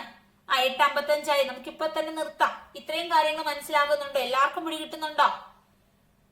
പിന്നെ 920 ഒക്കെ ആയപ്പോഴത്തേക്ക് 1ാം ലോക മഹായുദ്ധം ഒക്കെ ഉണ്ടായി. നമ്മള് 1870 പൂന സാർവജനിക സഭയെ കുറിച്ച് പറഞ്ഞു. പിന്നെ 80കളിൽ ബെർണാക്കുലർ പ്രസ് ആക്ട്, 83 ഇൽബർട്ട് ബില്ലിനെ കുറിച്ച് പറഞ്ഞു. പിന്നെ 85 രൂപീകരിച്ച INC യെ കുറിച്ച് പറയുന്നു.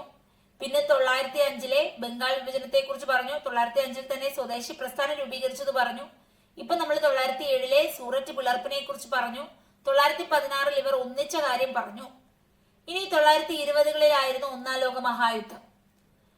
അപ്പോ ഈ ഒന്നാം ലോക മഹായുദ്ധം വന്നപ്പോ ബ്രിട്ടീഷുകാർക്ക് എന്ത് ചെയ്യേണ്ടി വരുന്നു? ഒന്നാം ലോക മഹായുദ്ധത്തിൽ പങ്കെടുത്തവരുടെ കുറെ പൈസ ഒക്കെ പോയി. അപ്പൊ പ്രതിരോധ ചെലവുകൾ ഇവിടുത്തെ ആളുകളും പ്രതിരോധത്തിന് വിട്ടു. കാര്യം ബ്രിട്ടീഷുകാരുടെ കയ്യിലിരിക്കുവാണല്ലോ.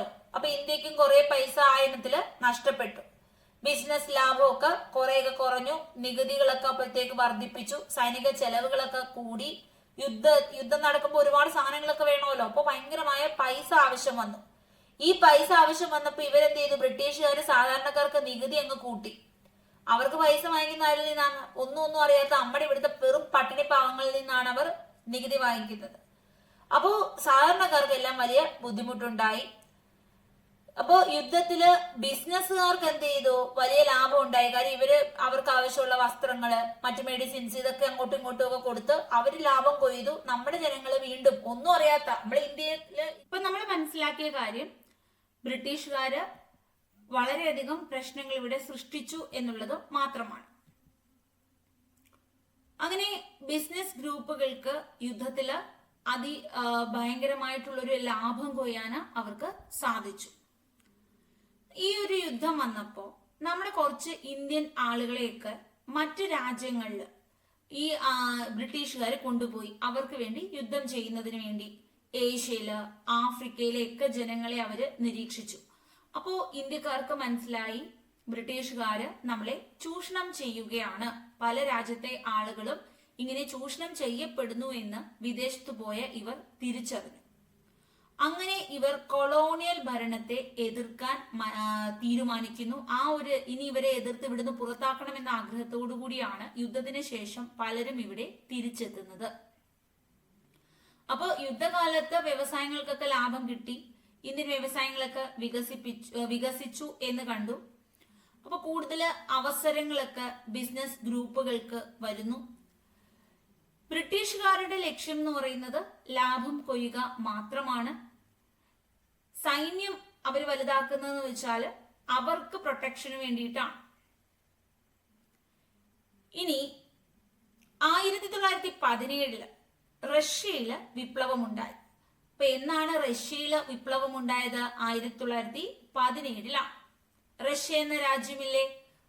ആ രാജ്യത്താണ് 1917 വിപ്ലവം ഉണ്ടായത്. കർഷകരുടെ തൊഴിലാളികളുടെയൊക്കെ സമരമാണ് അവിടെ ഈ വിപ്ലവം നടത്തിയത്. അവർ വിജയിക്കുകയും ചെയ്തു. അങ്ങനെ സോഷ്യലിസം എന്ന ആശയം വ്യാപിച്ചു. എന്താണ് സോഷ്യലിസം എന്ന് വെച്ചാൽ ജനങ്ങൾക്ക്, പാവപ്പെട്ടവർക്ക്, കൃഷിക്കാർക്കൊക്കെ കൂടുതൽ പ്രാധാന്യം ലഭിച്ച ആശയമാണ് സോഷ്യലിസം. നമ്മുടെ രാജ്യത്തെ കമ്മ്യൂണിസ്റ്റ് ചിന്താഗതിയൊക്കെ ഇല്ലേ, അതാണ് സോഷ്യലിസം. അതായത് മുതലാളിമാരെ മാത്രം കാണരുത്, പാവപ്പെട്ടവർക്ക്, സാധാരണക്കാർക്ക്, തൊഴിലാളികൾക്കൊക്കെ എന്ത് വേണം? ഇവിടെ ജീവിക്കാനുള്ള എല്ലാ സാഹചര്യവും വേണം, അവർക്കെല്ലാം കൊടുക്കണം എന്നൊക്കെ പറയുന്ന നയങ്ങളാണ്. അപ്പൊ റഷ്യയിലെ വിപ്ലവം നയിച്ചത് വെറും പട്ടിണി പാവങ്ങളും സാധാരണക്കാരും തൊഴിലാളികളുമാണ്. അവർക്ക് വിപ്ലവം നടത്തി വിജയിപ്പിച്ച് അവരുടെ രാജ്യത്തിന് സ്വാതന്ത്ര്യം നേടിയെടുക്കാൻ സാധിച്ചു. അപ്പോ അതും എന്ത് ചെയ്തു? ഇവിടുത്തെ ജനങ്ങൾക്ക് ആവേശമായി. ഇതറിഞ്ഞ, പത്രങ്ങളിലൂടെയൊക്കെ അറിഞ്ഞ നമ്മുടെ ജനങ്ങളും നമുക്കും അപ്പോ ഈ കൊളോണിയൽ ശക്തികളെ, ബ്രിട്ടീഷുകാരെയൊക്കെ തോപ്പിച്ച് നമുക്കും സ്വാതന്ത്ര്യം നേടാൻ സാധിക്കും എന്ന് തിരിച്ചറിയുന്നു. അങ്ങനെ ഇരിക്കുന്ന ഒരു സാഹചര്യത്തിലാണ് നമ്മുടെ ഹീറോ ആയിട്ടുള്ള ഗാന്ധിജി ഇവിടോട്ട് വരുന്നത്. ഇപ്പൊ ഗാന്ധിജി അതിനു മുമ്പ് എവിടെയായിരുന്നു? ദക്ഷിണാഫ്രിക്കയിലായിരുന്നു. ഇപ്പൊ ഗാന്ധിജി ദക്ഷിണാഫ്രിക്കയില് ദാദാ അബ്ദുള്ള എന്ന് പറയുന്ന ഒരു വ്യക്തിയുടെ കേസ് വാദിക്കുന്നതിന് വേണ്ടിയിട്ട് ഗുജറാത്തിൽ പോകുന്ന കാര്യമൊക്കെ ഈ ദക്ഷിണാഫ്രിക്കയിലേക്ക് പോകുന്നുണ്ട്. അപ്പോ അവിടുന്ന് ഇദ്ദേഹം തിരിച്ചു വരികയാണ്. ഇന്ത്യയിൽ എത്തുന്നത് 1915 1915 നമ്മുടെ ഗാന്ധിജി തിരിച്ചെത്തുന്നത്. അപ്പോ ജനങ്ങള് തിരിച്ചറിയുന്നു ഈ ബ്രിട്ടീഷുകാരുടെയൊക്കെ ഭരണം വളരെ പ്രശ്നമാണ്, നമുക്ക് വളരെ ദുരിതത്തിലേക്ക് വരും. വിദേശ രാജ്യത്ത് പോയവർ കാണുന്നു ആളുകൾ അവിടെയൊക്കെ ഭയങ്കര ദുരിതം അനുഭവിക്കുന്നു. പിന്നെ റഷ്യ ആണെങ്കിൽ എന്ത് സംഭവിക്കുന്നു? കർഷകരൊക്കെ വിപ്ലവം നയിച്ച് സ്വാതന്ത്ര്യത്തിലേക്ക് പോയി. അപ്പൊ ഇതെല്ലാം ആളുകൾക്ക് വളരെയധികം പ്രചോദനം കൊണ്ടിരിക്കുമ്പോഴാണ് നമ്മുടെ നായകനായിട്ടുള്ള ഗാന്ധിജിയുടെ വരവ്. ഗാന്ധിജിയും സ്വാതന്ത്ര്യത്തിന് വേണ്ടി പോരാടുകയാണ്. അഹിംസയിലൂന്നിയ ഒരു സമരമുറയാണ് നമ്മുടെ ഗാന്ധിജി സ്വീകരിക്കുന്നത്. ഇനി നമുക്ക് നമ്മുടെ ഗാന്ധിജിയെ കുറിച്ചും അദ്ദേഹം നടത്തിയ സത്യാഗ്രഹങ്ങളെ കുറിച്ചും ഒക്കെ പറയാനുണ്ട്. ഗാന്ധിജി എന്ന് പറയുമ്പോൾ ഫുൾ നെയിം എന്താണ്? മോഹൻദാസ് കരംചന്ദ് ഗാന്ധി എന്നാണ്. 1869 ജനിച്ചത്. ഇദ്ദേഹം ആരുടെയൊക്കെ മകനാണ്? കരംചന്ദ് ഗാന്ധി അച്ഛൻ പുത്ലി ഭായി ആണ്, അമ്മ പുത്ലി ഭായിയും കരംചന്ദ് ഗാന്ധി. കസ്തൂർബ ഗാന്ധി ഭാര്യയാണ്. 1883 വിവാഹം കഴിച്ചത്. ഗാന്ധിജി അഡ്വക്കേറ്റ് ബിരുദമാണ്. ഒരു നിയമപാലകനാണ്. അദ്ദേഹം 1888 ആയപ്പോൾ ലണ്ടനിൽ പോയിട്ടാണ് ഈ ഇംഗ്ലണ്ടിൽ പോയിട്ട് എന്ത് ചെയ്യുന്നു? ഈ ഒരു അഡ്വക്കേറ്റ് ബിരുദം സ്വന്തമാക്കുന്നു. തിരിച്ചെത്തിയ അദ്ദേഹം ആദ്യം നമ്മുടെ നാട്ടിലൊക്കെ കുറച്ച് കേസൊക്കെ വാദിക്കുന്നു. അപ്പോഴാണ് ഗുജറാത്തിലുള്ള ഒരു വ്യാപാരി ദാദാ അബ്ദുള്ള എന്ന് പറയുന്ന ഒരു വ്യാപാരി വന്നിട്ട് ദക്ഷിണാഫ്രിക്കയിലെ ഒരു കേസ് ഏൽപ്പിക്കുന്നത്. അങ്ങനെ ഗാന്ധിജി ഇന്ത്യ വിട്ട് എങ്ങോട്ട് പോകുന്നു? ദക്ഷിണാഫ്രിക്കയിലേക്ക് പോകുന്നു. 1893 ഇദ്ദേഹം പോകുന്നത്. പിന്നെ 1915 തിരിച്ചു വരുന്നത്. ഇനി ഇദ്ദേഹം വന്നതിന് ശേഷമുള്ള സമരങ്ങളൊക്കെയാണ് നമുക്ക് പഠിക്കേണ്ടത്. അത് നമുക്ക് അടുത്ത ക്ലാസ്സിൽ ഡിസ്കസ് ചെയ്യാം. ഇത്രയും കാര്യങ്ങൾ എല്ലാവർക്കും മനസ്സിലായി എന്ന് വിശ്വസിക്കുന്നു. വളരെ ഡീറ്റെയിൽ ആയിട്ടാണ് ഓരോ കാര്യങ്ങളും നിങ്ങളിലേക്ക് എത്തിക്കുന്നത്. കാര്യം ഇത് ഈ ഒരു രീതിയിൽ പഠിച്ചാൽ മാത്രമേ നമുക്ക് എക്സാമിന് സ്കോർ ചെയ്യാൻ പറ്റൂ. എല്ലാവർക്കും മനസ്സിലായി എന്ന് വിശ്വസിക്കുകയാണ്. നെക്സ്റ്റ് ക്ലാസ് വീണ്ടും കാണാം. അതുവരേക്കും ബൈ. Thank you.